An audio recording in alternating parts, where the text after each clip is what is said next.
बैगन की मांग बाजार में हमेशा बनी रहती है और इसी कारण किसान सालों भर इसकी खेती करते हैं।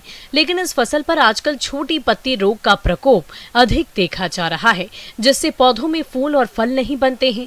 ये फसल में बड़ी तेजी से फैलता है और इसलिए समय रहते इसकी रोकथाम करना बेहद जरूरी है, जिसके बारे में बता रहे हैं कृषि विज्ञान केंद्र सुखेत के कृषि वैज्ञानिक डॉक्टर राहुल कुमार राजपूत।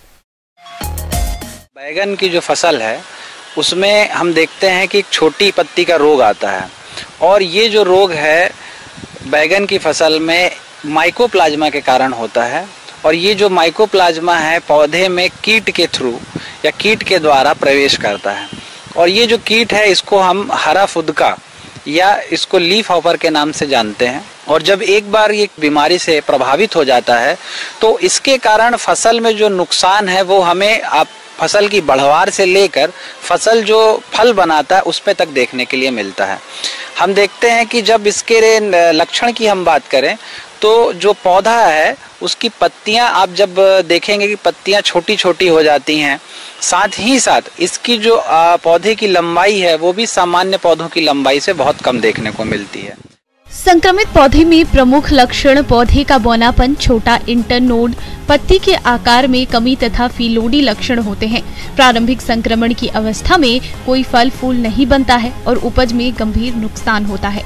देर से संक्रमण की स्थिति में रोगी पौधों में फल विकृत हो जाते हैं और सिकुड़ जाते हैं। इस रोग के कारण बैंगन की उपज में 40% तक की कमी आ जाती है। बैंगन का ये रोग आमतौर पर फसल बोने के 1 महीने के बाद प्रकट होता है और बाद में महामारी बन जाता है। रोग के गंभीर होने की अवस्था में उपज में नुकसान 100% तक हो जाता है। अब बात आती है कि इससे सुरक्षा किसान भाई कैसे करें, इस रोग को आपके क्षेत्र में या आपके खेत में आने से कैसे रोकें। तो जो सबसे पहली आवश्यक जानकारी है जो किसान भाई जिसको आपको हमेशा करना चाहिए वो ये है कि आपके प्रक्षेत्र के आसपास जितने भी खरपतवार जिसको हम खर बोलते हैं वो आप पहले उसको हटा दें। हटाने के साथ साथ अगर आपके आसपास किसी भी तरीके से धतूरा या इस तरीके के जंगली बैगन की कोई प्रजाति लगी हुई है उनको भी आप हटा दें। दूसरा, जब भी आप पौधे की रोपाई करते हैं तो नर्सरी में हमको प्रबंधन करना बहुत आवश्यक है। आप जब भी बीज को लगा रहे हैं उसको बीज उपचार करके लगाएं और बीज उपचार करने के लिए किसान भाई सामान्य दवा अगर हम देखें तो कार्बेंडाजिम करके मार्केट में उपलब्ध है। इसको 2 ग्राम प्रति किलो बीज की दर से आपको हमेशा इस्तेमाल करना है।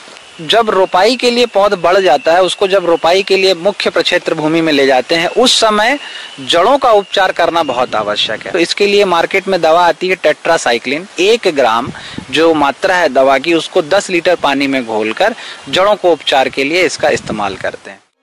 इसकी रोकथाम के लिए हमेशा रोग रोधी किस्मों की बोनी करें, सही फसल चक्र अपनाएं। रोपाई के 15 दिन बाद फसल में सावधानी के लिए 5 मिलीलीटर प्रति लीटर पानी के हिसाब से नीम तेल का छिड़काव करें।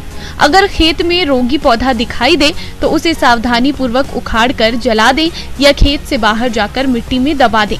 और खड़ी फसल में रोग की रोकथाम के लिए वाहक कीटों का नियंत्रण करें। इसके लिए खेत में जगह जगह पर नीले और पीले रंग के चिपचिपे टैप लगाएं। जब हम रोपाई कर देते हैं उसके 15 दिन के बाद या 15 दिन के बाद या 1 महीना हम देख लें तब पौधा जो है वो कोमल अवस्था में होता है और इसी समय जो कीड़े हैं वो आके इसमें रस चूसने का काम करते हैं और जब वो रस चूसते हैं उसी समय जो हमारा जो माइकोप्लाज्मा डिसीज जो इसका वेक्टर है या इसका वाहक है इसको अंदर पौधे के अंदर प्रवेश करवा देता है। तो हमको क्या करना है, वाहक का नियंत्रण करना है। वाहक नियंत्रण के लिए बहुत सारी रासायनिक दवाएं उपलब्ध हैं। उसमें जो हम देखते हैं जो सबसे प्रभावी दवा है वो आती है थियोमेथॉक्सिम। इसको आपको 100 ग्राम प्रति एकड़ की दर से देना है। इसके अलावा एक और इसका कॉम्बिनेशन है थियोमेथॉक्सिम प्लस लेमडासाइलोहेथ्रिन। इस दवा की 80 ग्राम मात्रा आपकी प्रति एकड़ में लगती है। तो ये तो जो हो गया आपका रासायनिक प्रबंधन। इसके अलावा अगर आप टेट्रासाइक्लिन जिसको अभी हमने आपको दवा बताया था उसका पुनः अगर आप इस घोल का इस्तेमाल करते हैं 1 ग्राम प्रति 10 लीटर की दर से तो भी यह जो है इस बीमारी को नियंत्रित करने में बहुत सहायता देती है।